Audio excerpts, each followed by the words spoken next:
Hi, welcome to Wham Craft Time, and we're going to show you today what you can make with this box. This is the kids card making and craft kit from Wham Craft Time. This is Heidi and I'm Faye, and we're going to show you how to make today the monkey card. Right, let's go. Are you ready? I am. Now Heidi is a crafter and Heidi's very good at card making, and me, I'm not so good. So we're here to prove that you can really make it regardless of what your ability is. So in the box itself, Heidi's going to start getting her bits and pieces prepared, but in the box itself you will have a very large selection of plain card and paper. Now this will be multicoloured, so you can use this not only for card making but for any kind of different paper craft projects that you want to do.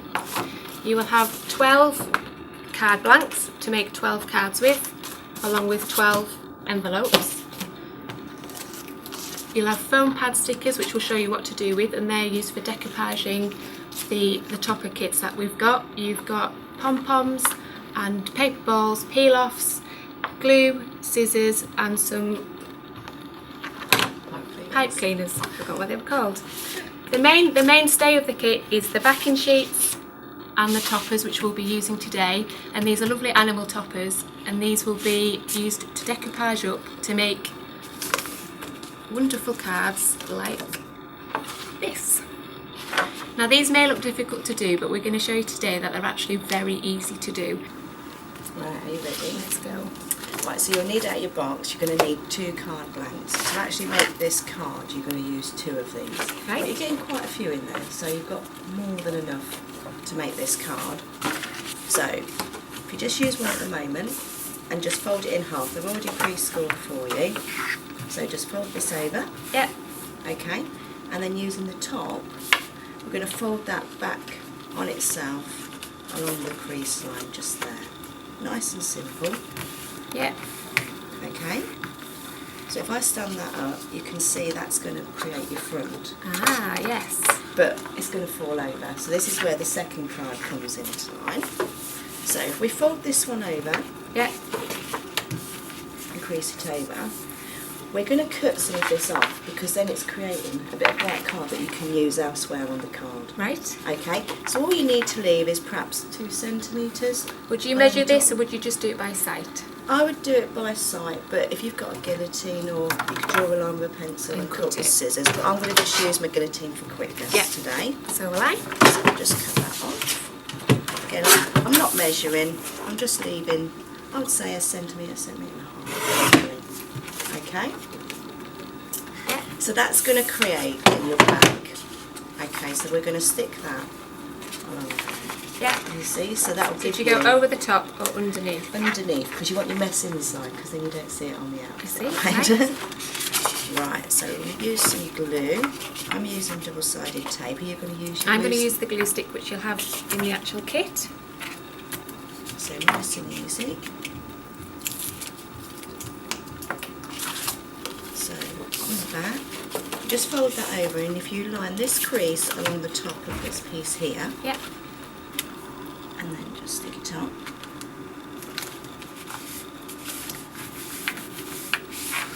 And that's your card base created. Simple. So that's the first bit, all Yep. done.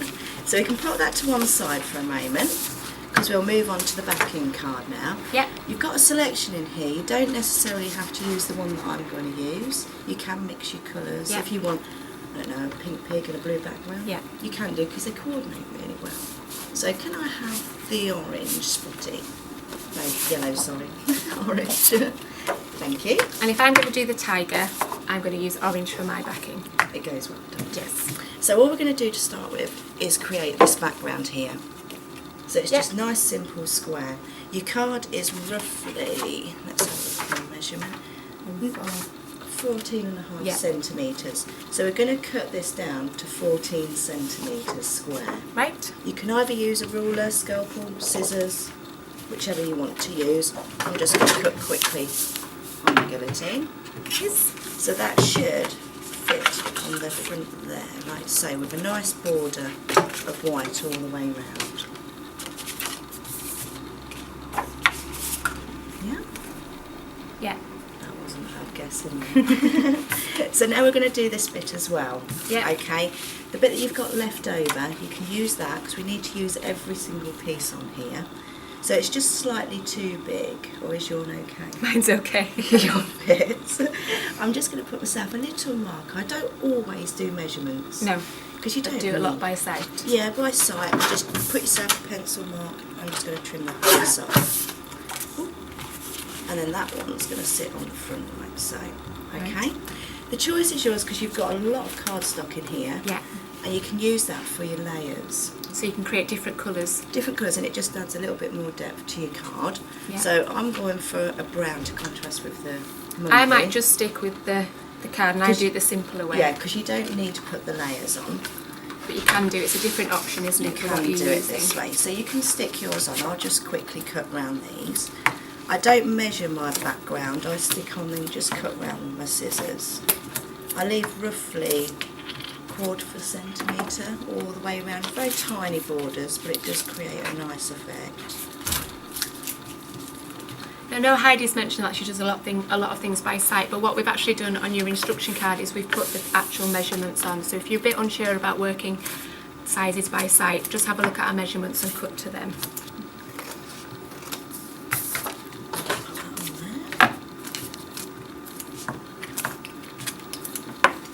So Heidi's near enough done hers in the time it's taken me to do mine. So how long have you been card making? Too many years Too now. many years. I'd say about 16 years, 17 years. And what got you into it? My mum. Your mum. My mum. And do you make cards for every occasion, or just when you can be bothered, or do you make all your own Christmas cards? I try. Yeah. I do try to make them all, but when you're sending out a lot, it's A long time. It is a long time, but if you send them one year, you have to send them the next year because people love expect them. it. Yeah. People think they're more special as well. More special. Right, so next stage, because we have cheated a little bit, we're going to cut our pictures out. Yes. So this is something that I would have organised before I start making my card. I would sit there and cut these out and perhaps put them into bags and just label them up so you know which character is done.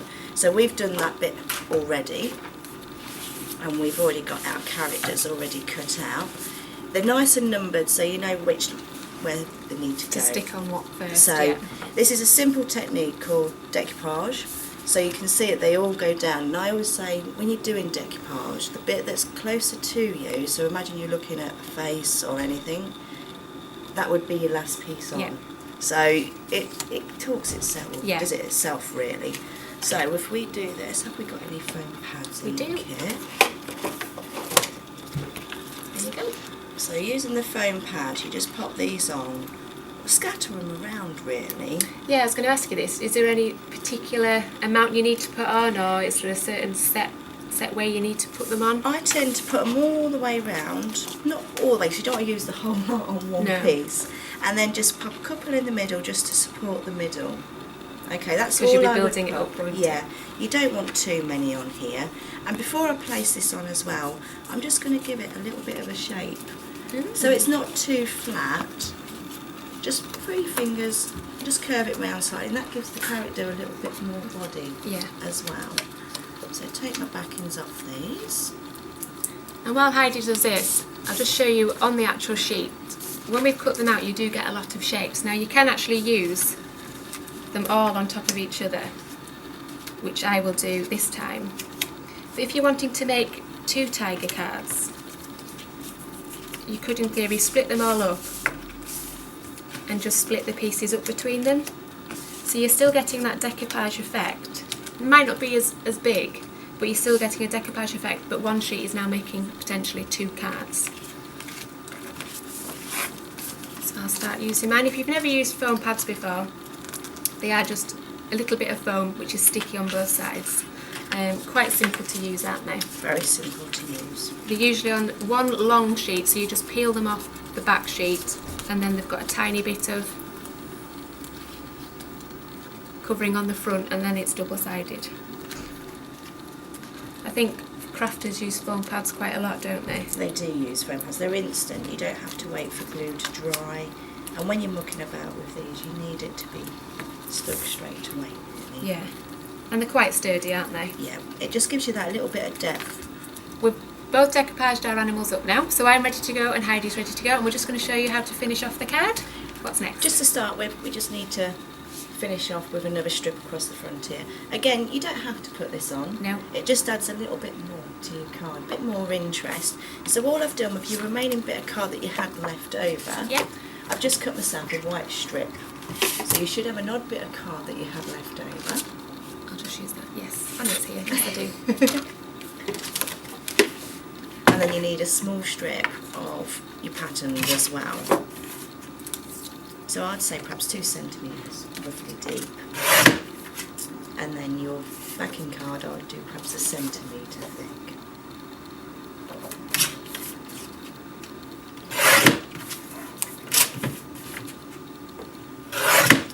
So if you make sure that one's slightly shorter than your white, so it sits on there, just do that to mine. And So then we just stick them together. just stick those two together.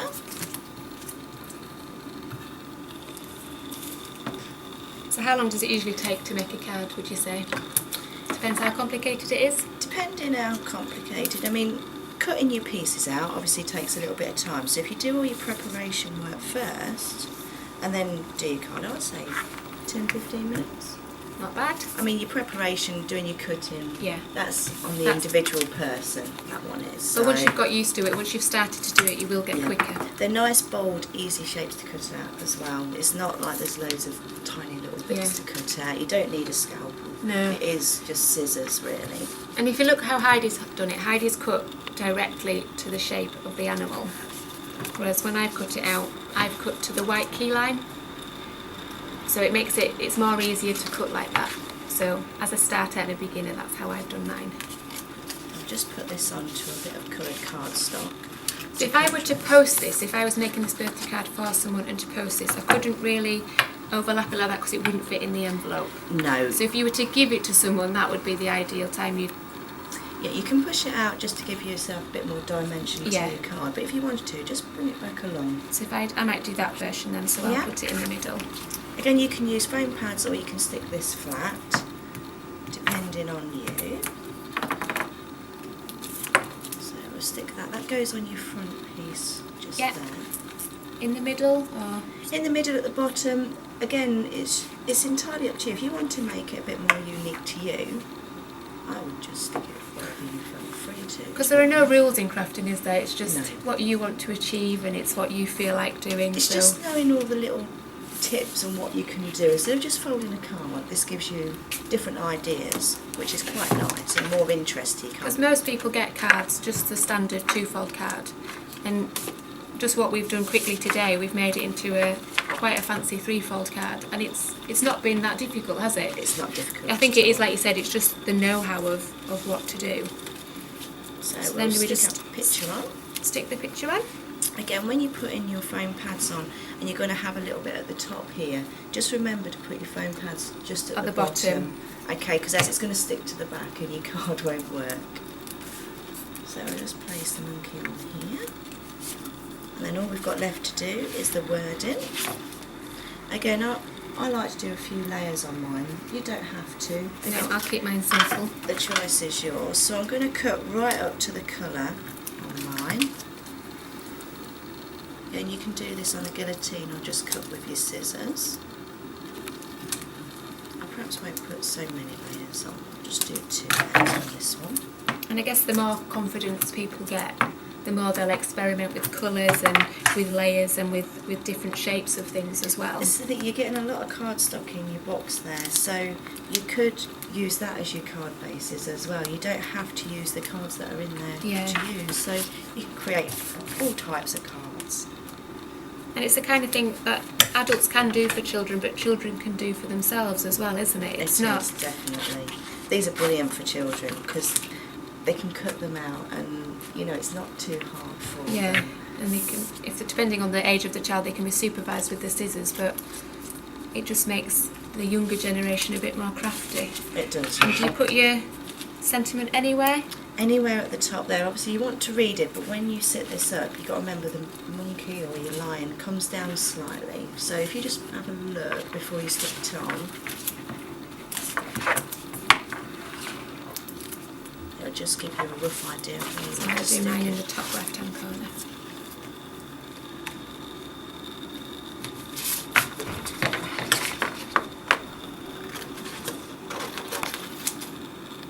I'm nearly done. I'm going to put mine on my foam pads. Again, I'm going to overlap it slightly, so I've got to make sure I put my foam pads in the right place.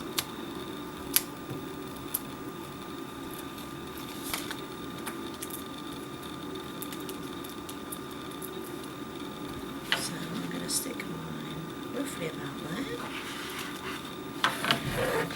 And then that's mine complete. Quick and simple.